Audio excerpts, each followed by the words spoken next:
학문의 의미를 지금 파헤치고 있는데, 학문의 개념이란 말은 이제 영어로는 컨셉이죠.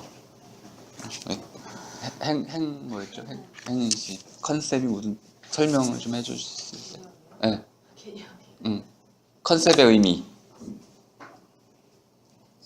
하면 어떠한 뭐라지 하나의 학문이 사상이라고 하고 그게 어떤 프레임을 구축한다고 했을 때 프레임을 이루게 되는 가장 중요한 뼈 이렇게 구성소라고 해야 되나? 그런 걸 주로 저희는 컨셉으로 잡아요.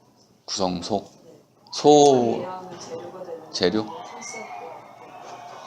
좋습니다. 컨셉에 대한 말 자체도 사실 굉장히 어렵죠. 원래 이제 라틴어에서 왔죠, 그죠? 턱에다의 의미고, 함께 잡는다 이런 뜻이에요.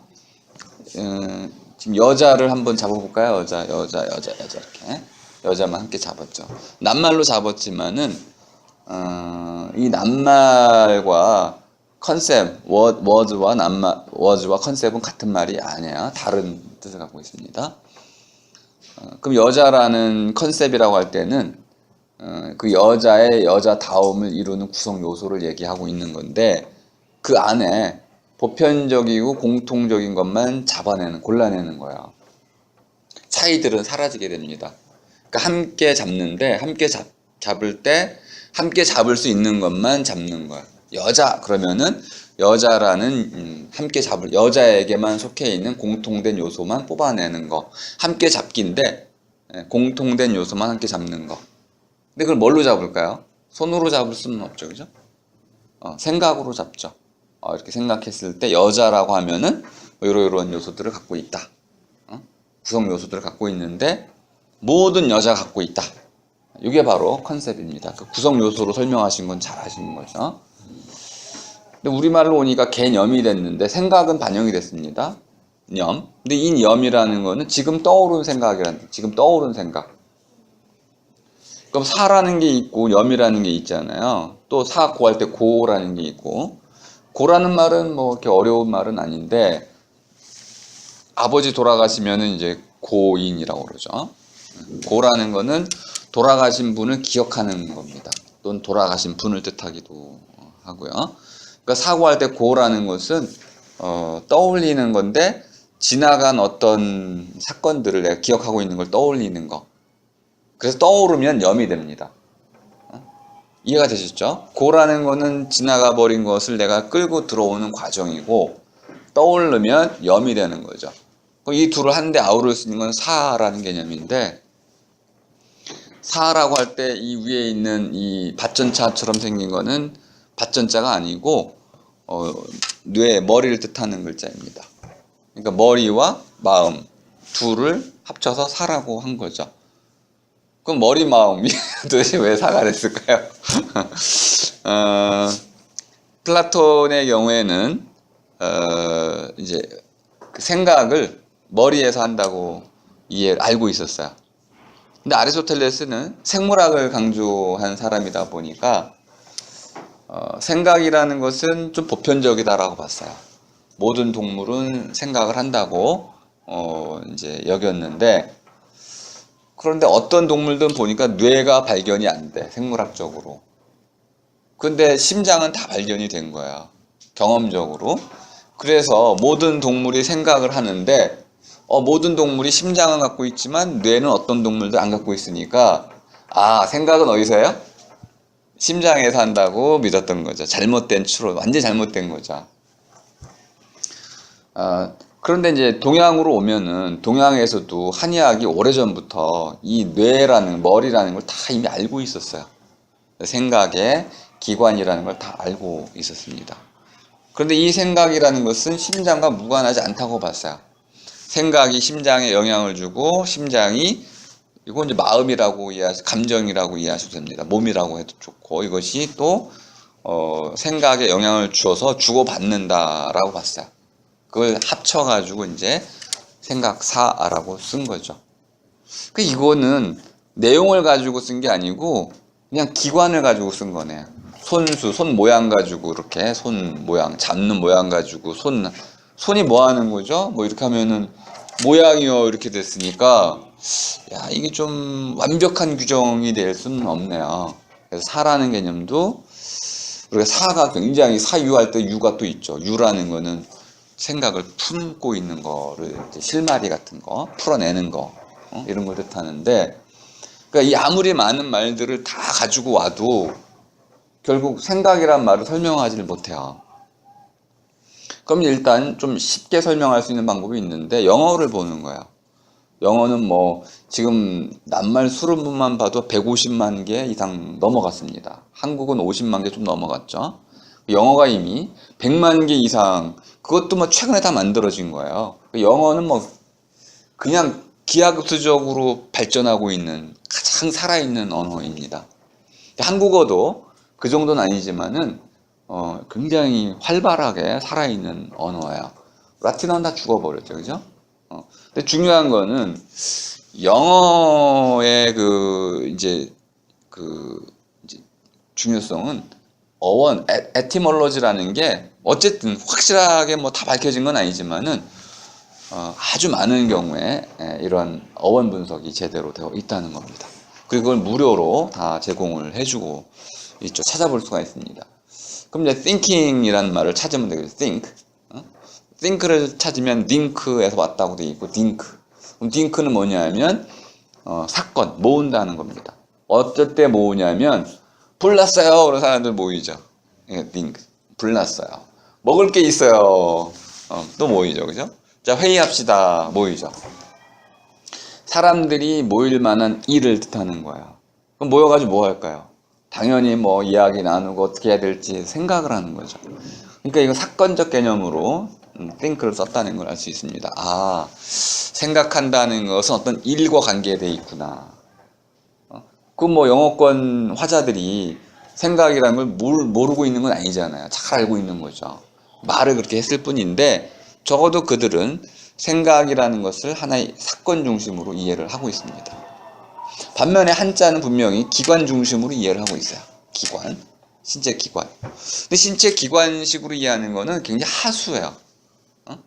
어떤 기능적으로 얘기하든지 본질을 파고 들어가면 가장 중요하고요. 그러니까 영어는 분명히 기능적으로 생각을 잡아냈습니다. 나머지도 보면 인구어 계통은 전부 사건 개념으로 쓰여 있어요. 근데 우리 말만 독특하게 뭐 똑 떨어져가지고 생각이란 낱말이 있는데 하다가 붙어 있어요. 그러니까 이게 어쩌면은 제 생각에는 우리 토박이 말이 아닐 가능성이 높아요. 한자에서 왔을 수도 있고 물론 이제 알 수가 없으니까 장담할 수는 없습니다. 그래서 더 중요한 거는 생각이란 말이 사랑이라는 말 다음에 왔다는 거야. 그러니까 생각이란 말의 어원은 사랑에서 유래됐다고 보면 되겠습니다. 연결은 어렵지만 일단 그러면 사랑이라는 게 뭘까요? 사랑이라는 것은 그 당시 15세기에는 훈민정음으로 이제 쓰일 때부터 우리가 찾을 수 있는 거니까 그리워하다입니다. 어버이 사랑하기. 그러면 어버이를 그리워한다는 뜻이죠. 어버이가 돌아가셨어요. 그래서 그리워하는 거죠. 그리워한다는 것은 길게 이제 끄집어 드리는 거죠. 받아들이고 끌어들이는 거, 이거 그리워하는 거죠. 그러니까 어버이의 돌아가신 어버이를 기리는 거, 이것이 바로 사랑이네요. 그러니까 생각한다의 첫 번째 기능은 기억해내는 걸 의미했어요. 기능적인 거네요. 그러니까 또 하나. 그러니까 기관적인 게 아니고 기능적으로 어떤 할 일과 관련해서 설명이 되고 있습니다. 두 번째 사랑하다에는 우리 남녀 간의 사랑이 잘 보여주듯이 가까이 하고자 한다는 겁니다. 생각한다 하면은 내가 그녀를 생각한다 하면은 그녀를 사랑한다, 그녀를 가까이 하고자 한다, 그녀를 그리워한다 이런 뜻이 있는 거죠. 그러면 가까워지면은 뜨거워지는 거죠. 그래서 사랑하면은 사르다, 불 태우다 라는 뜻도 함께 갖고 있습니다. 그러니까 생각한다는 것은 어떤 것에 다가가고 그것과 가까이 가려고 하고 그리고 그리워하고 하나를 더 추가한다면은 생각한다는 건 보살핀다는 겁니다. 야, 너 엄마를 생각해서 그렇게 하면 되겠니? 그죠? 엄마를 배려하고 엄마를 이제 보살피면서 엄마를 위하는 마음, 이걸 생각하다 이죠. 그러다 이제 조금 16세기, 17세기로 불교와 이제 약간 섞이면서 어떻게 되냐면 생각이 뭔가 묻고 답하는 거야. 잘 생각해봐! 그러면은, 너 그거 지금 잘 모르고 하는 행동이지? 잘 알고 해. 이런 뜻이야. 그러니까 생각하라는 거에 뭐가 들어오냐면은, 자, 묻고, 잘 모르는 바를 묻고, 그 물음에 대해서 좀 잘 알고, 잘 안 뒤에 행동을 해서 결과도 좋은 결과가 나오도록 하라는 거야. 그러니까 앞뒤를 잘 헤아리라는 뜻입니다. 그러니까 생각이 없어 얘가 그러면은 앞뒤도 모르고 덤벙덤벙 하는 경우. 그 발전된 거죠, 그죠?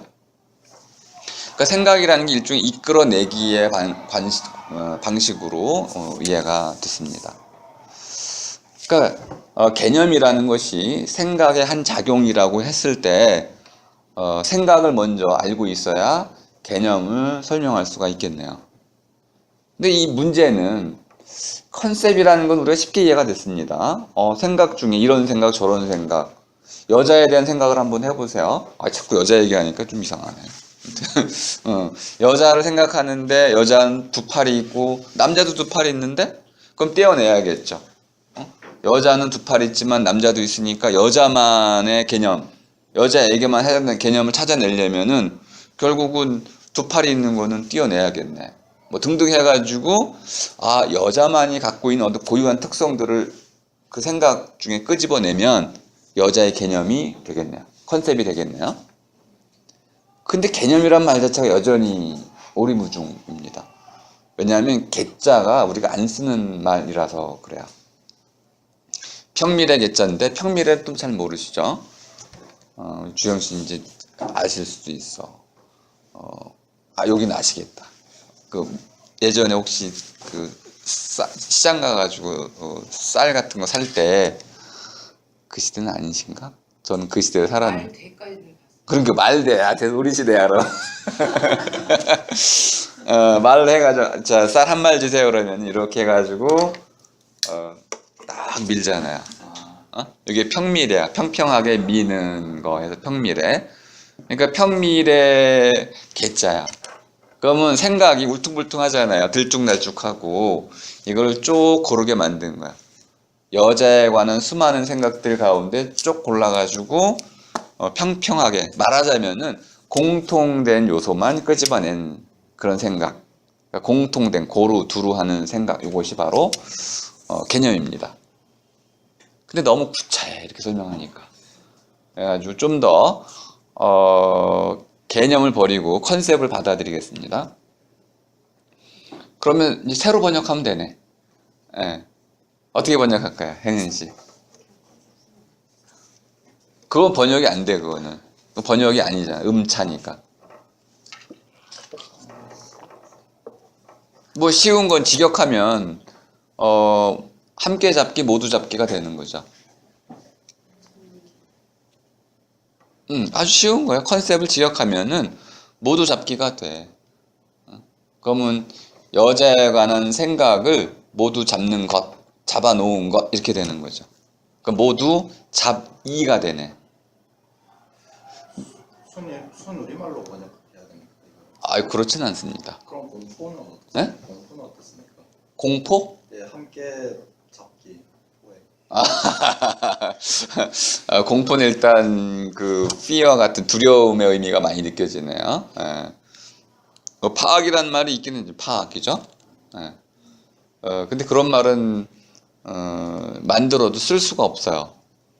예. 함께 공짜되기 공이라는 거는 공공성의 의미, 퍼블릭의 의미입니다. 턱의 의미는 아니야.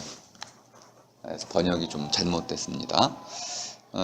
보다 중요한 거는 이제 개념을 뭐라고 새로 번역을 하냐 이런 게 중요한 게 아니고 정확히 이해하고 쓰느냐입니다. 그러니까 우리 말이냐 아니냐 보다도 학문에서는 정확히 정의하고 쓰고 있는지 아닌지 이것이 중요하죠. 그러니까 학문이라는 말을 제가 이제 암짜임새, 암짜나가 이렇게 바꿨잖아요. 그러면 그거에 대한 정확한 정의가 됐는지 학문이라는 것을 암짜임새라고 했을 때 그것은 말을 바꿔놓은 것에 불과한데 어떻게 정의 내릴 것이냐 이런 문제가 하나 생긴다는 거죠. 정의를 내리려면은 학문의 개념을 정확히 알고 있어야 되는 거죠. 근데 학문의 개념은 계속 바뀌어 왔어요. 이게 이제 학문에 대한 정의를 어렵게 만들고 우리가 먼저 연구해야 되는 것은 그래서 학문의 개념입니다. 학문의 역사를 먼저 공부를 해야만 학문에 대한 정의를 할 수가 있습니다. 개념이란 말을 저는 모두자비라고 번역을 하고 있습니다. 이제 함께자비보다 좀 강화된 표현입니다. 모두자비. 그럼 힘이라는 것이 있다면 흰 것 안에 들어있는 모든 것, 공통된 모든 것을 이제 잡아내는 어떤 생각을 뜻하게 되겠습니다.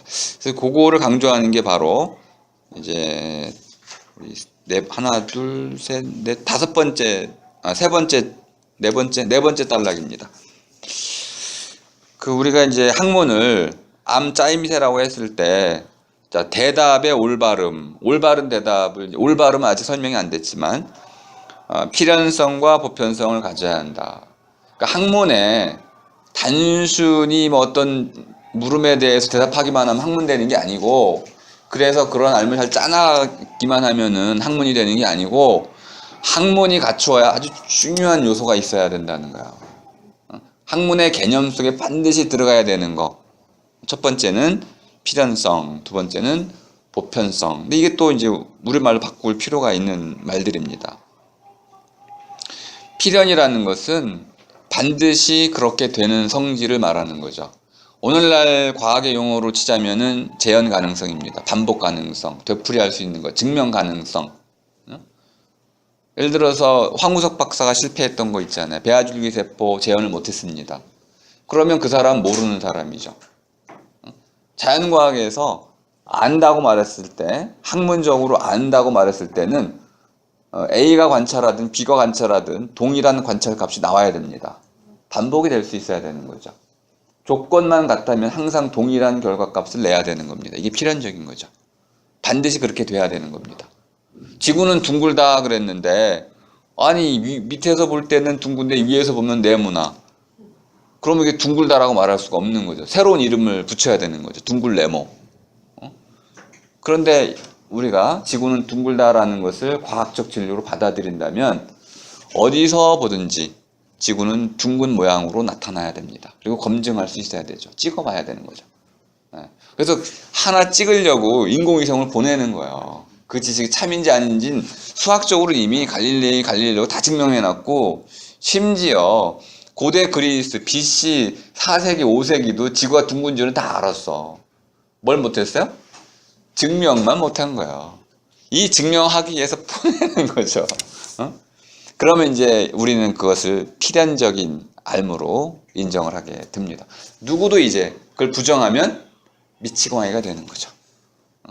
A, B, C, D 모든 사람에게 똑같이 적용되는 알미인데 갑자기 한 놈 Z가 나타나가지고 지구는 네모나. 실제로 우리 뭐 홍대영 같은 사람도 그렇게 얘기했잖아요. 그러면 네모나다는 말의 의미는 실제 네모 모양을 얘기하는 게 아니야. 완전하다는 뜻입니다. 그때는. 근데 우리는 그걸 네모나다라고 받아들였어. 둥글다는 거 알고 있는데 왜 지구를 네모나다라고 그랬냐면 지구는 어머니거든. 어머니는 완전해야 되니까 지구는 완전하다고 표현한 게 네모라는 표현이었습니다. 땅은 네모나야 완전한 거거든. 하늘은 둥글어야 완전하고. 그러니까 땅의 완전과 지구의 완전의 모양이 달랐기 때문에 네모나다고 한 것이지 실제로 둥근 걸 몰라서 그런 건 아니었어요. 하지만 증명하고 나면 어떤 식으로 말하든 지구가 네모나다고 하면 미치광이가 되는 거야. 필연성 때문에 그렇습니다. 그리고 이 필연성은 누구도 부정할 수가 없게 돼. 하지만 잘 아시겠지만 한번 얘기를 해보겠습니다. 필연적이다라고 말할 수 있게 되는 사건은 이론 의존적이야. 필연성은 이론의 의존에 있습니다. 반드시 모든 경우에. 자, 그러면 이제 떨어졌어요. 필연적인가요? 아니에요. 우연적인가요? 상대적인가요? 그러니까 네.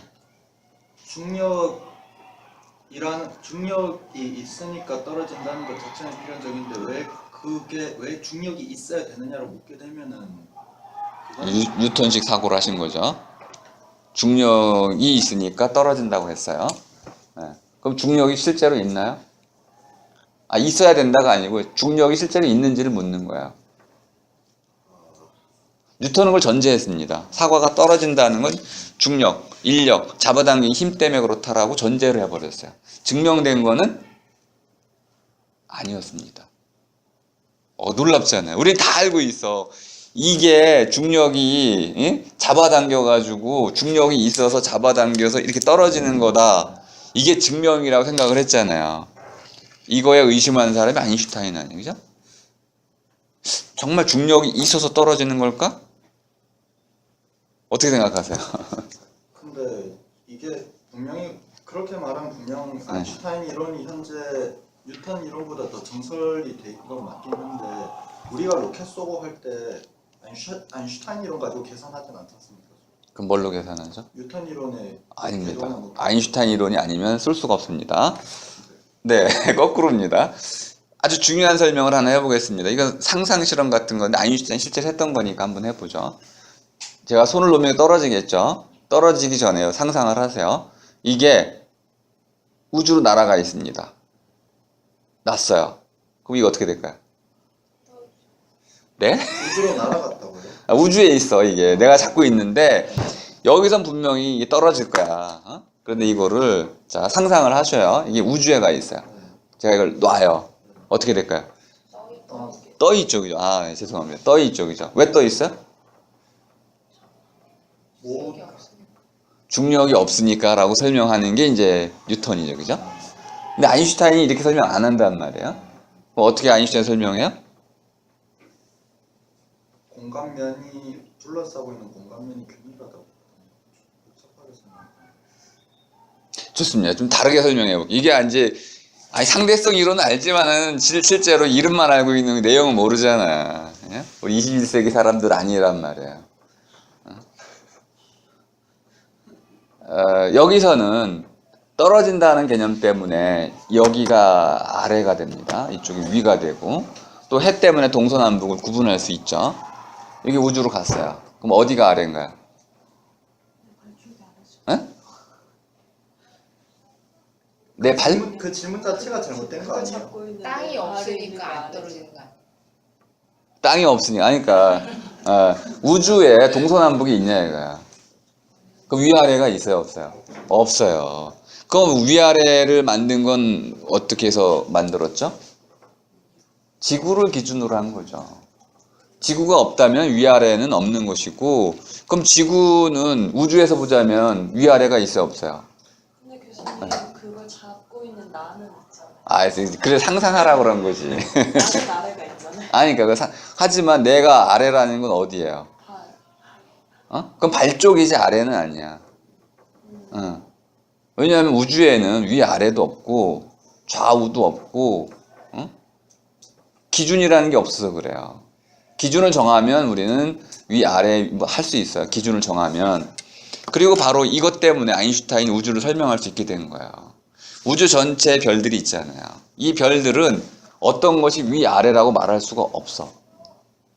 그럼 어떤 것이 잡아당긴다고 말할 수 없어요. 상대적일 뿐이야.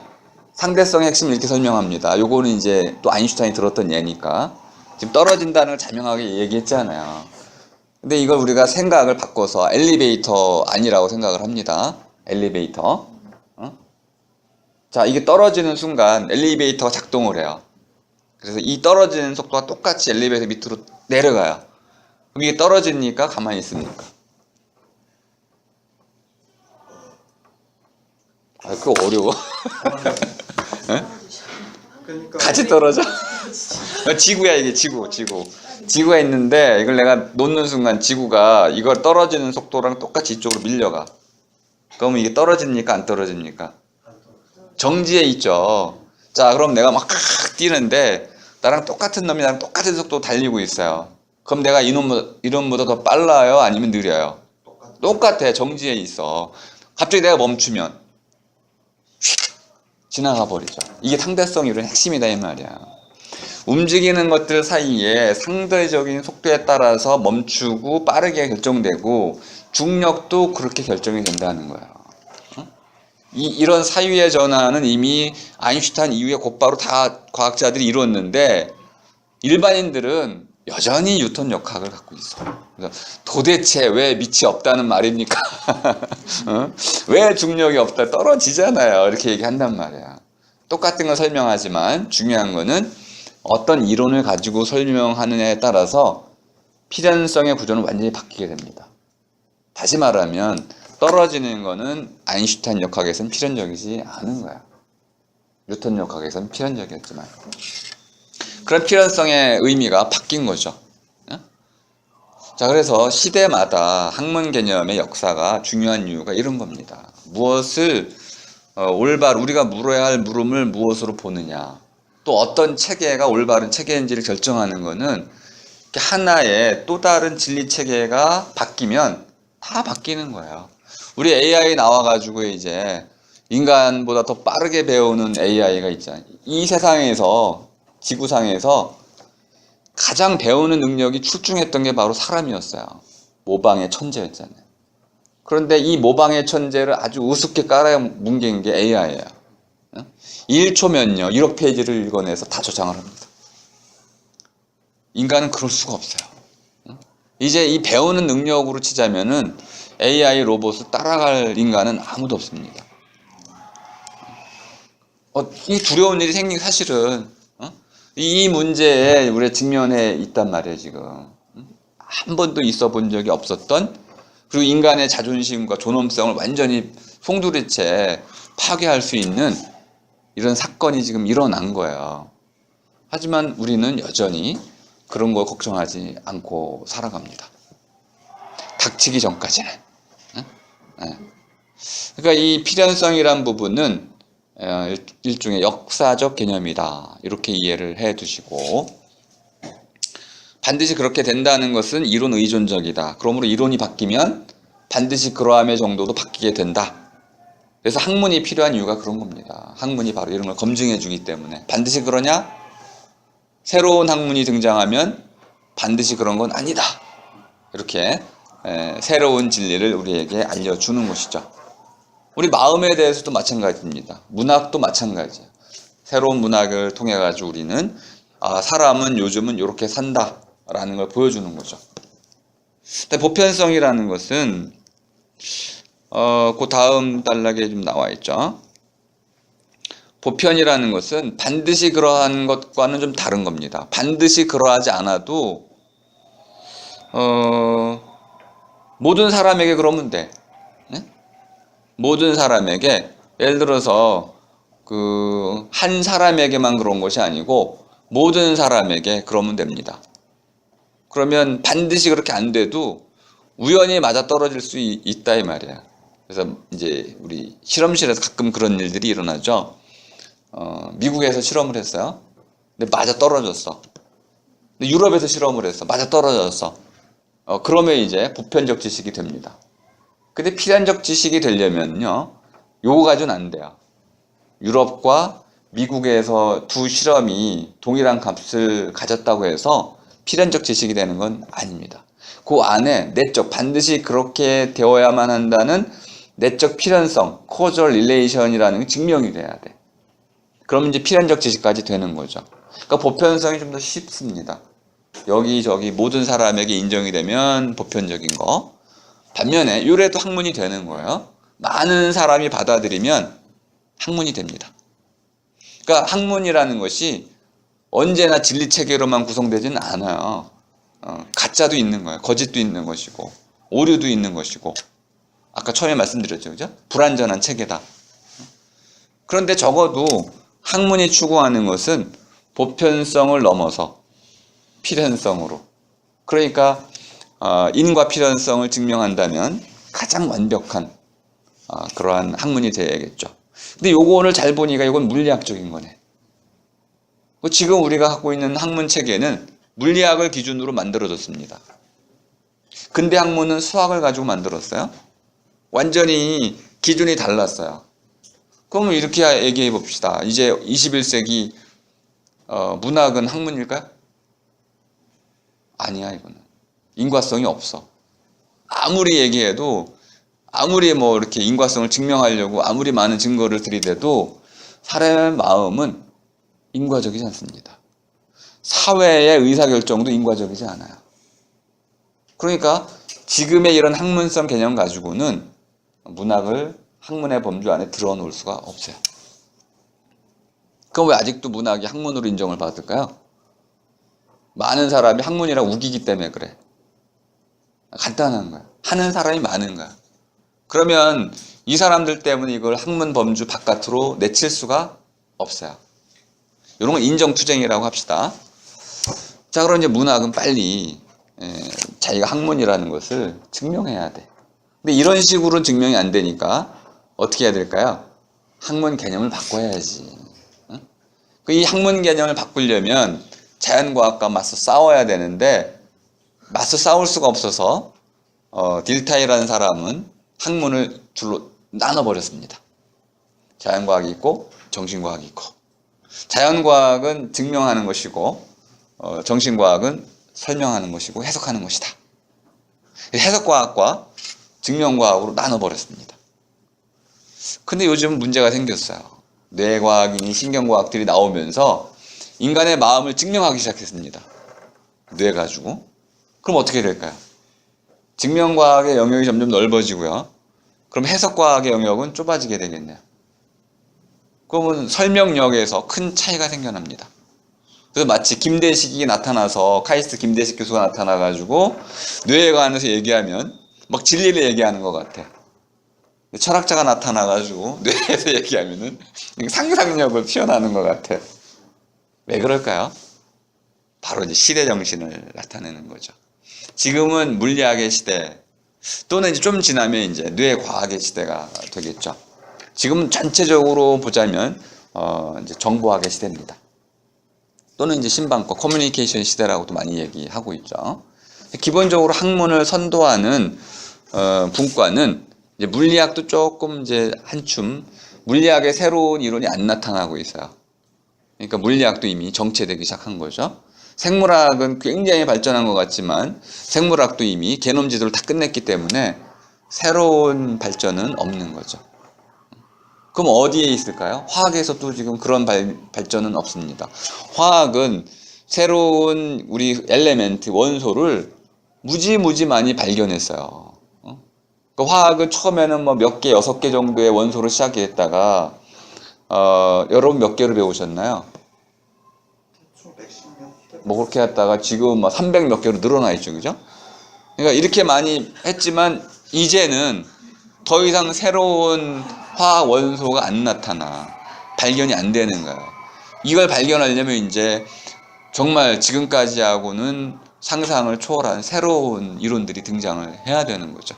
이론의 바탕에서만 발견이 되니까. 이 이론들이 어려워졌어. 그러니까 이제는 뭐가 이제 대세가 되냐면 정보 교환. 이쪽에 있는 거 안 알려줬잖아. 빨리 알려줘. 그러니까 의사소통의 시대 또는 정보 커뮤니케이션 시대라고 말하는 게 여기저기 숨겨져 있는 것들을 막 교류시켜가지고 이제 혁신하는 거죠.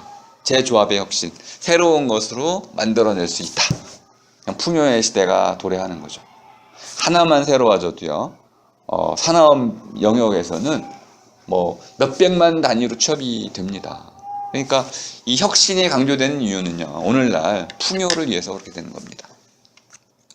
이런 거에 맨 밑바탕에 바로 학문이라는 것이 놓여 있어요. 그러니까 학문은 순수한 학문은 이제 도태될 수밖에 없는 거죠. 혁신으로 이어지지 않는 학문은 학문의 지위를 얻기도 어렵습니다. 다만 지원은 받아요. 무시받으면서 구걸하고 있는 거지 뭐 이제. 자, 인문학은 언제만 살아남을 수 있어요? 공학이 인정해주는 한에서. 공학의 인정을 못 받으면 인문학은 사라질 겁니다. 경영학자들은요, 좀 그래 중용을 갖추고 있어요. 그래서 인문학도 중요하고 경제도 중요하고 공학도 중요하다고 생각하지만 현재 경영학이 포화 상태예요. 그러면 이제 곧 공학의 시대가 닥칠 거고요. 공학자들은 설계하는 사람들이 만드는 사람들, 거기에 필요 없으면은 그냥 필요 없다고 그래. 아주 중요한 거야. 요거 만드는데 필요 없으면 필요 없는 거야. 쓸데없는 거죠. 버려야 돼. 무서운 시대가 온 겁니다. 사람도 공학적으로 설계될 겁니다. 그러면 공학의 시대에는 우리 인문학자들이 사실 굉장한 투쟁을 통해서 공학 바깥에 있는 것들도 소중한 것으로 시, 예술 이런 것들도 모두 인정받을 수 있도록 투쟁하지 않으면요 한순간에 사라지는 겁니다. 제가 학문론을 하는 이유도 철학자가 왜 이런 걸 하냐면 이걸 해놓지 않으면 국가기관이 사용하는 연구비가 한쪽으로 쏠려요. 지금 자연과학 쪽하고 인문학 쪽은요 20대 1입니다. 연구비 수의 규모가. 지금 올해는 내년에는 인문학 지원이 더 줄을 거야. 나중에 국가는 이제 인문학을 지원하지 않을 겁니다. 일에 대해서는 곤란한 거야. 왜냐하면 인문학은 공학이 결정할 수 없는 거를 결정해요. 좋은 삶이 뭐냐, good life. 이거는 공학자들이 결정할 수 있는 게 아니에요. 제가 이제 머리 이식 잠깐 말씀드리잖아요. 머리를 이식해야 되는데 공학적으로 가능해요. 의학적으로 가능하다 이 말이야. 근데 이런 사람이 나와도 될까요? 이렇게 묻는 거는 공학적인 문제가 아니야. 이 문제를 우리가 해결하지 못하면 그 뒤에 오는 혼란들은 이루 말할 수가 없습니다.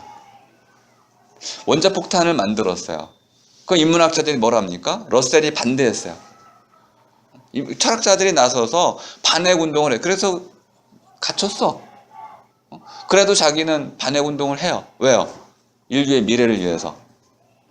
인문학자들이 이런 노력을 해주지 않으면은 공학자들은 이런 생각할 줄을 모르기 때문에 그냥 무조건 만들어. 그럼 인류는 스스로 망하게 되는 거죠. 이걸 막으려면 국가가 끊임없이 인문학을 지원해야 됩니다. 인문학자들이 나오고 좋은 삶, 훌륭한 삶이 뭔지를 그때그때마다 새롭게 정의해 나갈 수 있어야 되는 거죠. 그래서 이렇게 학문론을 열심히 하고 있는 이유는 결국 이런 균형을 잡기 위한 시도라고 보시면 되겠습니다.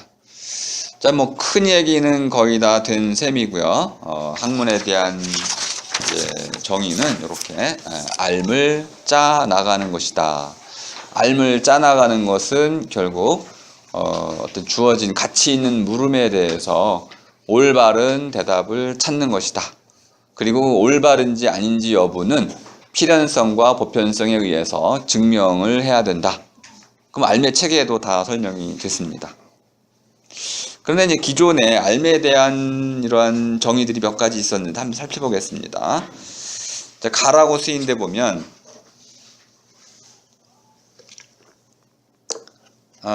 이제 학문의 1차적 개념을 보니까 교육과 연구라고 되어 있어요. 그런데 교육과 연구라고 했을 때 이게 또 문제가 됩니다. 과연 학문에 교육이 반드시 포함이 되는 걸까요?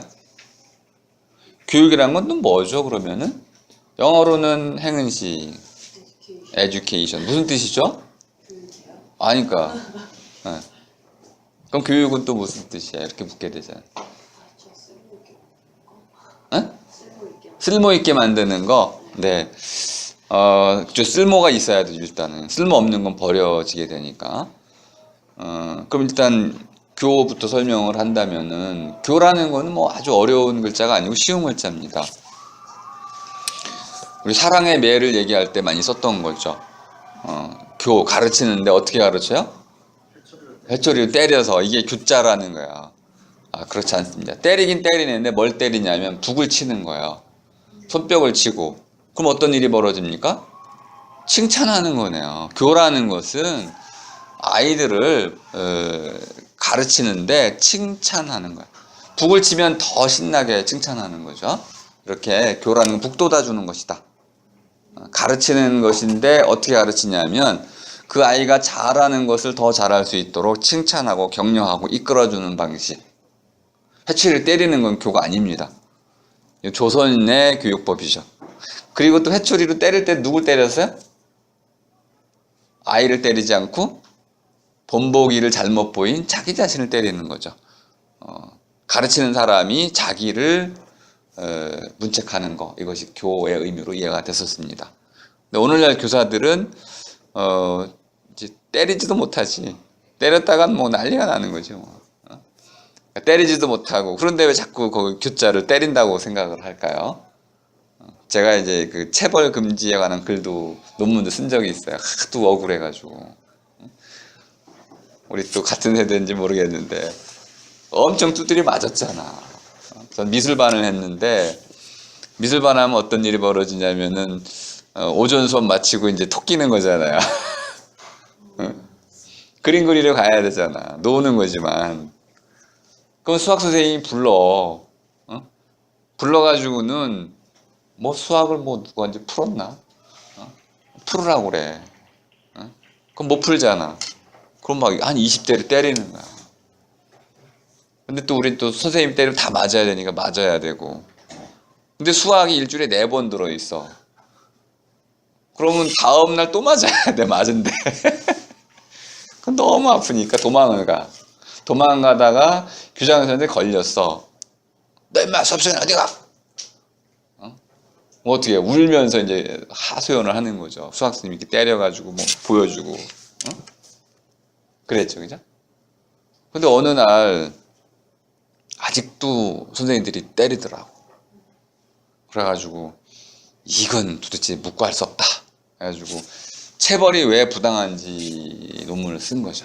그리고 이제 아무튼 발표를 했는데 뭐 뒤지게 터졌습니다. 저 교육 현실을 제대로 모르는 젊은 것이 와가지고 무슨 체벌 금지, 제가 이제 간단한 방법을 썼거든요. 체벌이 뭘까요? 폭력이라는 거야. 폭력은 어디 정의돼 있어요? 형법에. 형법을 뒤졌지. 그랬더니 2가지 조항이 나옵니다. 폭력에 대한 2가지 정의는 뭐냐면 상대방이 원하지 않는 물리적 힘을 사용하는 거야. 그럼 체벌은 첫 번째, 체벌이 안 되려면, 폭력이 안 되려면 너 맞을래? 하고 물어봐야 돼. 네? 하고 동의하면 폭력이 아니게 됩니다. 근데 2번째 조항이 하나 있어요.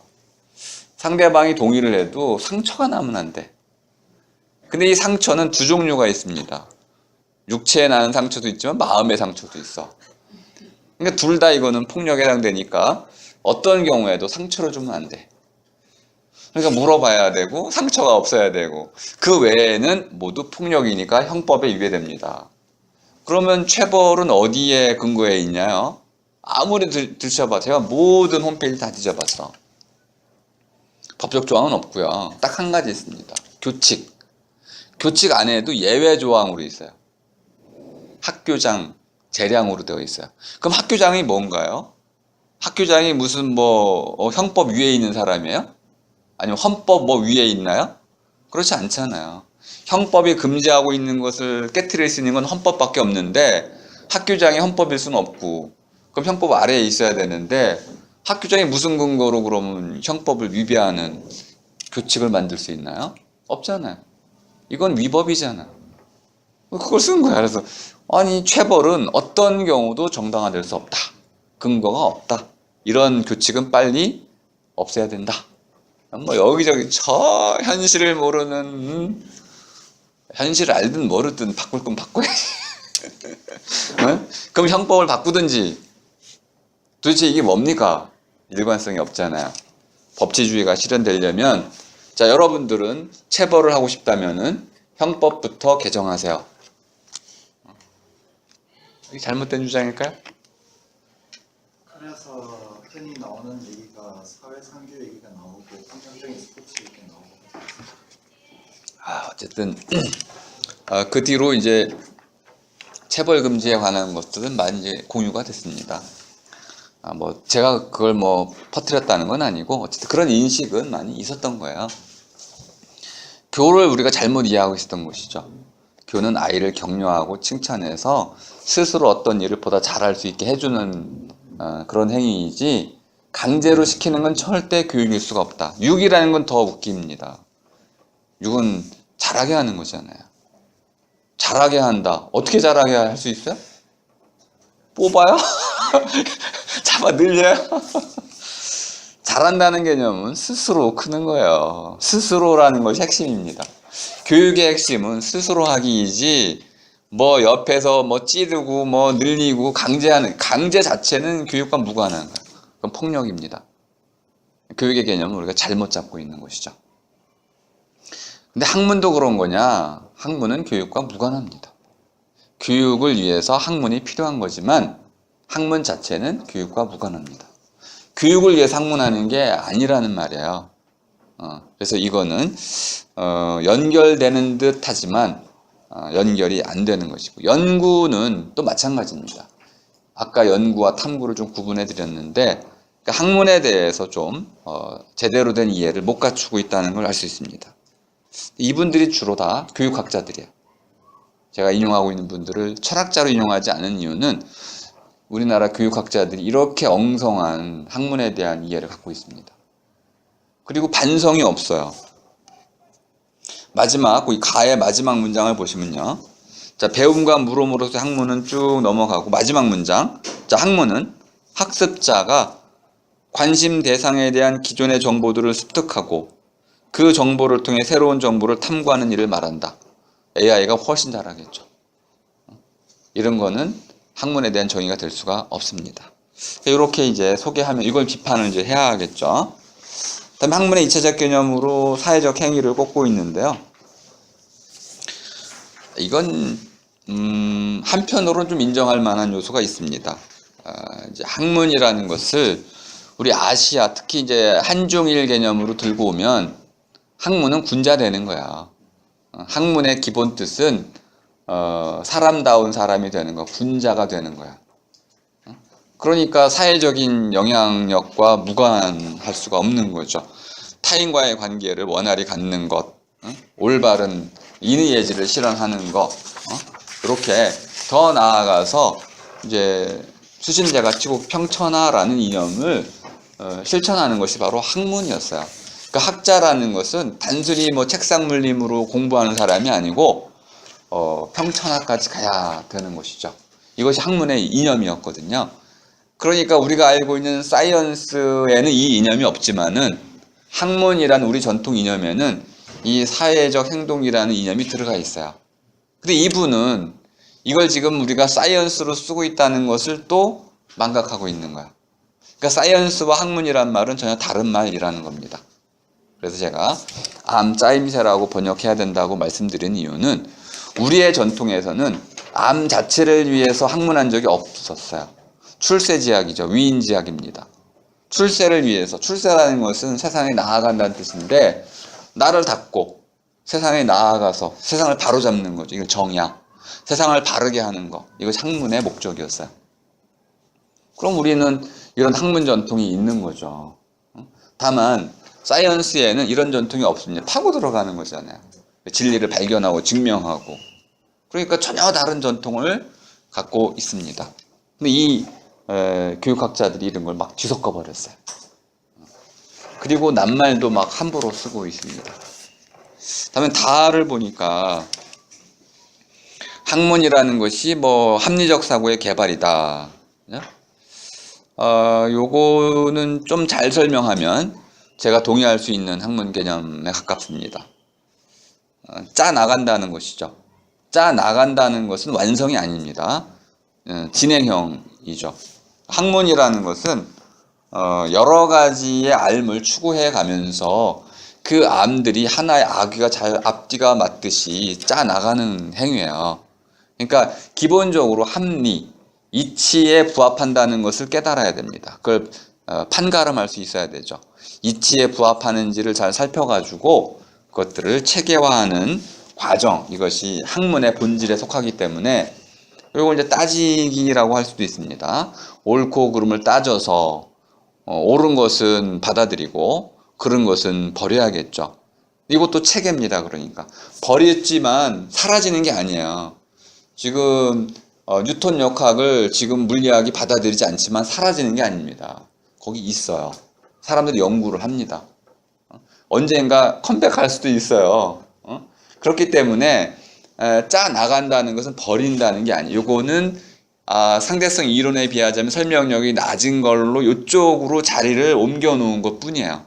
그러니까 짜나간다는 것은 옳은 건 오른쪽으로, 그런 건 그런 쪽으로 이렇게 자리 배치를 하는 것이지 폐기 처분하는 건 아니에요.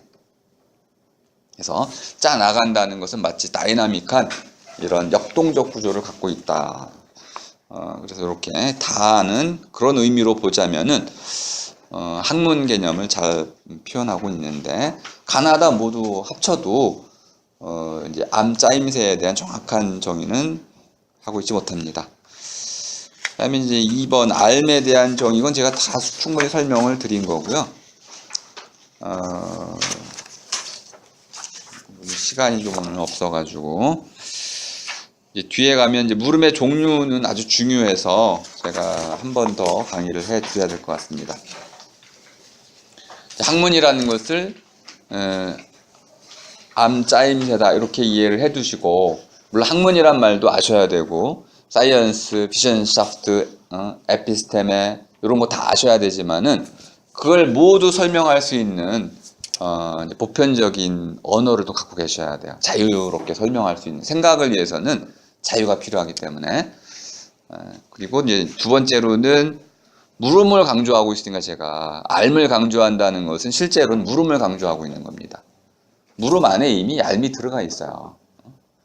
그러니까 알이 전제되어 있지 않은 물음은 없는 거예요.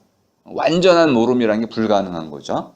그러니까 물음 자체가 알을 예비하고 있어요.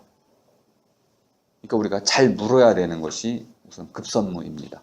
물어야 할 만한 것을 물어야 되고, 물을 만한 가치가 있는 걸 찾아내야 돼요. 일단 다음에 제대로 물어야 되는 거죠. 잘못 물으면요 답을 해봤자 의미가 없습니다. 그러니까 제대로 물어야 되는 거죠. 제대로의 핵심이 뭐냐면 바로 시적인 진리에 대해서 물을 때는 시적인 방식으로 물어야 된다는, 수학으로 물으면 안 된다는 거야. 이런 딜타이가 분류했던 두 가지 분류법은 너무 적은 분류야. 더 많은 분류를 해야 됩니다. 예술에 대해서, 문학에 대해서, 또는 뭐 철학에, 이 다른 분류들을 우리가 다 존중해, 다양성을 존중해야 돼요. 그러니까 제대로 묻기를 이제 우리가 파고 들어가 보면, 야, 물리학적으로 물을 수 있는 게 얼마나 되겠어. 그건 제대로 묻는 게 아니야. 물론 사람에 대해서 물어요. 사람에 대해서 물리학적으로, 생물학적으로, 화학적으로 다 물을 수 있어. 문학적으로도 물을 수 있다는 거야. 철학적으로도 물을 수 있는 거죠. 동일한 대상에 대해서 우리는 수많은 접근 방식이 있다는 거야. 이것을 우리가 고유성이라고 이제 인정한다면, 제대로 묻기를 강조한다면 우리는 학문의 다양성을 확보할 수가 있는 겁니다. 그래서 물음이라는 것을 제가 강조하는 이유는 결국 학문의 다양성을 좀 살리기 위한 하나의 전략이라는 걸 알 수 있습니다. 이 부분은 한번 더 강의를 하도록 하겠습니다. 질문 있으면 해주시고요.